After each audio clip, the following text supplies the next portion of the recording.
بسم اللہ الرحمن الرحیم۔ اسرار انفو ٹی وی کے ناظرین السلام علیکم۔ پیارے دوستو، مصر کا شمار دنیا کی قدیم ترین تہذیبوں میں ہوتا ہے اور اہل مصر کے حسن کے چرچے بھی دنیا میں مشہور ہیں۔ اہل مصر کا حسن ملکہ کلیوپیٹرا کے ذکر کے بغیر نامکمل ہے۔ کلیوپیٹرا تاریخ کا ایک ایسا کردار ہے جس کے بارے میں لوگوں کی اکثریت بس اتنا جانتی ہے کہ وہ مصر کی ایک حسین و جمیل ملکہ تھی۔ حقیقت اس سے یکسر مختلف ہے۔ ناظرین، قدیم مصری تاریخ میں کلیوپیٹرا نام کی 7 ملکائیں گزری ہیں، جن میں سب سے زیادہ شہرت کلیوپیٹرا ہفتم کے حصے میں آئی۔ یہی کلیوپیٹرا ہفتم تاریخ کی شاید وہ واحد خاتون ہیں جنہیں مرنے کے 2000 سال بعد بھی سیلیبریٹی کا درجہ حاصل ہے۔ آج بھی جب کسی کے حسن کی تعریف کرنی ہو تو کلیوپیٹرا کا نام ذہن میں آتا ہے۔ پچھلے 2000 برس سے ان کے لازوال حسن پر ان گنت پینٹنگز اور مجسمے تیار کیے جا چکے ہیں۔ وہ متعدد ناولوں، افسانوں اور کہانیوں کا موضوع بن چکی ہیں اور ان پر ہالی ووڈ سمیت دنیا بھر میں بہت سی فلمیں بنائی گئی ہیں، جن میں ان کے کردار کو الزبتھ ٹیلر اور صوفیا لارین جیسی حسیناؤں نے ادا کیے ہیں۔ ناظرین، ملکہ کلیوپیٹرا کو تاریخ نے حسن کی دیوی، بے وفائی کی علامت اور زہریلی ناگن جیسے القابات سے نوازا ہے۔ آج کی اس ویڈیو میں بھی ہم آپ کو اسی ملکہ حسن یعنی ملکہ کلیوپیٹرا کے بارے میں کچھ ایسی باتیں بتانے جا رہے ہیں جو آپ نے پہلے کبھی نہیں سنی ہوں گی، جیسے کہ اس کی خوبصورتی کا راز کیا تھا، اور کیا اس نے خود کو سانپ سے ڈسوا کر خودکشی کی تھی، اور کیسے اس حسن کی ملکہ کلیوپیٹرا نے تخت حاصل کرنے کے لیے اپنے 2 سگے بھائیوں اور ایک منہ بولے بیٹے کے ساتھ شادی رچا کر ان کے بچوں کو جنم دیا تھا۔ ایسی ہی حیرت انگیز معلومات جاننے کے لیے اس ویڈیو کو لاسٹ تک ضرور دیکھیں، لیکن اس سے پہلے آپ سے گزارش ہے کہ اگر آپ نے ابھی تک ہمارا چینل سبسکرائب نہیں کیا تو ویڈیو کے نیچے نظر آنے والے لال رنگ کے سبسکرائب بٹن کو پریس کر کے ہمارے چینل کو سبسکرائب کر دیں اور ساتھ موجود بیل آئیکن کو پریس کر کے آل پر بھی کلک کر دیں۔ ناظرین کرام، ملکہ کلیوپیٹرا کا تعلق فرعونوں کے خاندان یعنی بطلیموس سے تھا۔ ملکہ کلیوپیٹرا 69 قبل مسیح میں مصر کے ایک حکمران بطلیموس 12 یعنی 12ویں بطلیموس کے ہاں پیدا ہوئی۔ 51 قبل مسیح میں جب والد کا انتقال ہوا تو 18 سالہ کلیوپیٹرا سب سے بڑی اولاد تھی۔ اس کے بعد بیٹی آرہینو، بڑا بیٹا بطلیموس 4 اور سب سے چھوٹا بیٹا بطلیموس 5 تھے۔ اصولی طور پر اقتدار کلیوپیٹرا کے پاس آنا چاہیے تھا، مگر اس زمانے میں عورت کی تخت نشینی کو اچھا نہیں سمجھا جاتا تھا، اس لیے یہ اقتدار اس کے بڑے بھائی کے حوالے کر دیا گیا۔ ناظرین، قدیم مصری مملکت میں جو بھی شخص بادشاہ بن کر فرعون کا ٹائٹل حاصل کرنا چاہتا تھا اسے اپنی سگی بہن کے ساتھ شادی کرنا پڑتی تھی۔ اسی طرح 51 قبل مسیح میں کلیوپیٹرا کا بڑا بھائی تخت نشین ہوا تو اس نے فرعونی روایات کے مطابق اپنی 11 سالہ کم سن بہن کلیوپیٹرا سے شادی کی۔ یہ شادی صرف نام کی شادی نہیں تھی، بلکہ اس شادی کے بعد کلیوپیٹرا اور اس کے بھائی نے جنسی تعلقات بھی قائم کیے۔ بڑے بھائی کی ہلاکت کے بعد 13 سالہ چھوٹے بھائی بطلیموس نے تخت سنبھالا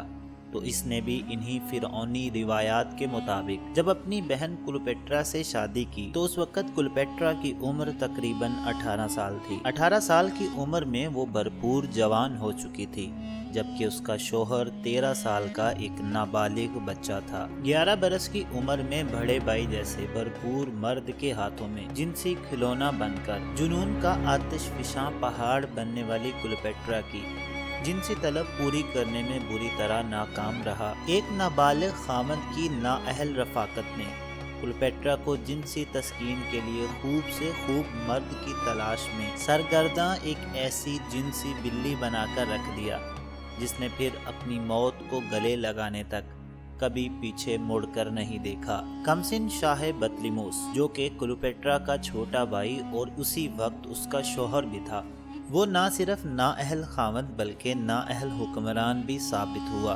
اس کے اقتدار کا دور پرآشوب اور اس کی امور مملکت پر گرفت انتہائی کمزور تھی، مگر اس نے اپنے درباری امراء کی مدد سے منہ زور بیوی کلیوپیٹرا کو مصر چھوڑ کر شام میں پناہ لینے پر مجبور کر دیا۔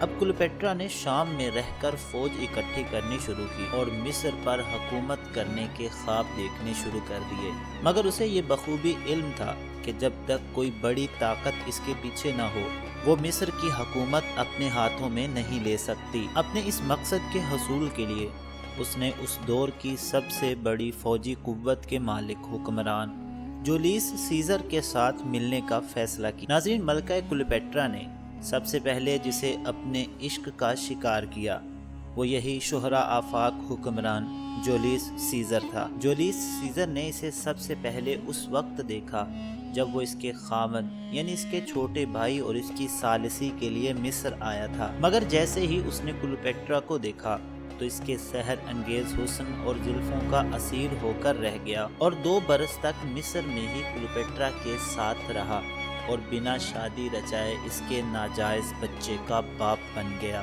یہ جولیس سیزر اب چونکہ روم کا حکمران بن چکا تھا، اس لیے ملکہ کلیوپیٹرا نے اس تک پہنچنے کے لیے ایک چال چلی۔ ملکہ کلیوپیٹرا نے جولیس سیزر کے محل کے چند وفادار ساتھیوں کے ساتھ مل کر خود کو ایک قالین میں بند کیا اور اس قالین کو سیزر کے سامنے پہنچا دیا۔ جولیس سیزر کے سامنے جب وہ قالین کھولا گیا تو اس میں سے کلیوپیٹرا نکلی۔ کلیوپیٹرا کو دیکھتے ہی جولیس سیزر خوش ہو گیا اور کلیوپیٹرا کو اپنی خاص کنیزوں میں شامل کر کے اس نے کلیوپیٹرا کی حمایت کا اعلان کر دیا اور کلیوپیٹرا کے بھائی کے خلاف جنگ کے لیے تیار ہو گیا۔ وہ مصر کی طرف روانہ ہوا اور اسی دوران اس کا اپنے ایک حریف پومپائی کے ساتھ مقابلہ ہوا اور وہ اسے ختم کر کے روم کی سب سے بڑی طاقت بن گیا۔ اور اسی بڑی طاقت کا استعمال کرتے ہوئے کلیوپیٹرا نے اپنے بھائی کی سلطنت پہ حملہ کر دیا اور اسے شکست دے کر اسے قتل کیا اور خود بطلیموس خاندان کے تخت پر براجمان ہو گئی۔ جیسے ہی کلیوپیٹرا نے خاندان فرعون شاہی کا تخت و تاج سنبھال لیا تو خدائی کے دعوے دار دوسرے فرعونوں کی طرح اور ان کی روایات کے مطابق جیسے وہ خود کو خدا کہا کرتے تھے، اس نے بھی خود کو دیوی کہلوانا شروع کر دیا۔ حکومتی معاملات طے کرنے کے بعد وہ روم میں جولیس سیزر کے پاس پہنچ گئی۔ اسی دوران جولیس سیزر کا اس کے ایک بے وفا دوست نے قتل کر دیا تو جولیس سیزر کا منہ بولا بیٹا اور نائب جنرل انتونی حکومت کا وارث بن گیا۔ ملکہ کلیوپیٹرا نے یہاں پر بھی اپنے حسن کا استعمال کیا اور شاطرانہ چال چل کے جولیس سیزر کے منہ بولے بیٹے کے ساتھ ناجائز تعلقات قائم کر کے اس کے 3 بچوں کی ماں بن گئی۔ کلیوپیٹرا اور انتونی کا یہی ناجائز تعلق دونوں کے درمیان میں جنگ کا ایک سلسلہ اور سبب بن گیا۔ جنسی ہوس کے لیے مصر سے روم تک بھٹکتی ہوئی کلیوپیٹرا کی یہ تیسری اور آخری شادی تھی۔ انتونی نے جنرل آکٹیوین سے شکست کھائی تو کلیوپیٹرا میدان جنگ سے فرار ہو کر ایک خفیہ پناہ گاہ میں جا چھپی۔ اس دوران میں اس نے انتونی کو شکست دینے والے فاتح جنرل آکٹیوین سے عاشقانہ راہ و رسم بنانے کی بھرپور کوشش کی مگر بری طرح ناکام ہوئی۔ اس نئی آرزوئے ہوس میں بے مرادی کے بعد اس نے انتونی کے ساتھ بے وفائی کا جو کھیل کھیلا، اس کا نتیجہ صرف انتونی کی نہیں بلکہ خود اس کی بھی عبرتناک موت ٹھہرا۔ تاریخ کے مطابق اس نے اپنی ایک خادمہ کے ذریعے انتونی تک یہ افواہ پہنچائی کہ کلیوپیٹرا نے اس کی شکست سے دل برداشتہ ہو کر خودکشی کر لی ہے۔ عشق میں مبتلا انتونی نے اس افواہ کو حقیقت سمجھا اور تلوار سے اپنا سینہ چاک کر کے خودکشی کر لی، اور پھر انتونی کی خودکشی کی خبر سننے پر پچھتاوے کی آگ میں جلتی ہوئی کلیوپیٹرا خود کو زہریلے مصری کوبرا سانپ سے ڈسوا کر تاریخ میں بے وفائی کی علامت بن کر ہمیشہ کے لیے زندہ ہو گئی۔ کچھ مورخین کے مطابق عیار کلیوپیٹرا نے صرف جنسی تعلقات کے لیے نہیں بلکہ وسعت اقتدار کے لیے رومی سلطنت کو تباہ و برباد کر کے روم پر قابض ہونے کے لیے جولیس سیزر کی زندگی تک رسائی کی تھی۔ وہیں پر کچھ مبصرین کے مطابق جولیس سیزر کے اپنے ہی قابل اعتماد دوست کے ہاتھوں قتل میں بھی اسی کلیوپیٹرا کا شاطرانہ ذہن کار فرما تھا۔ ناظرین کرام، تاریخ میں سب سے پہلے میک اپ کی ایجاد اسی ملکہ کلیوپیٹرا نے کی تھی۔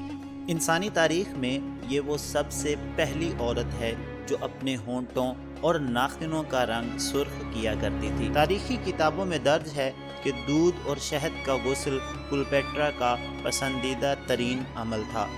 دودھ اور شہد جلد کو نرم و ملائم بنا کر تازگی کا احساس دلاتے ہیں۔ آج کے دور کے لحاظ سے اگر غسل کے پانی میں 2 کپ دودھ اور آدھا کپ شہد ملا کر نہا لیا جائے تو کلیوپیٹرا جیسا حسن حاصل کرنا چندہ مشکل نہیں۔ کلیوپیٹرا اپنی جلد کو نرم اور شفاف رکھنے کے لیے روز اپنی کنیزوں سے مساج کروایا کرتی تھی، جو سمندری نمک اور دودھ کی ملائی سے تیار کیا جاتا تھا۔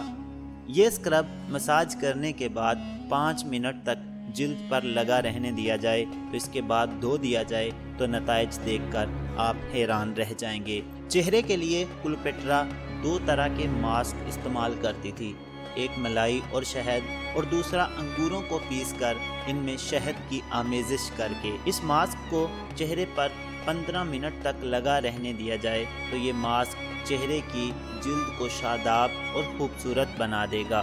سیب کی آمیزش سے تیار کیا جانے والا سرکہ ایک جادوئی اثر محلول ہے۔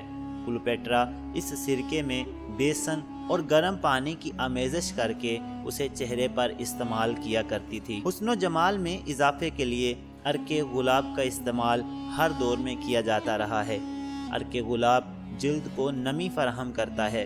یہ دن اور رات کے کسی بھی حصے میں بلا جھجک استعمال کیا جا سکتا ہے۔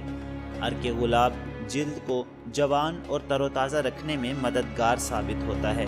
کلیوپیٹرا بھی اس راز سے واقف تھی، لہٰذا عرق گلاب اس کے حسن کی حفاظت کے لیے اجزائے ترکیبی کا لازمی جز تھا۔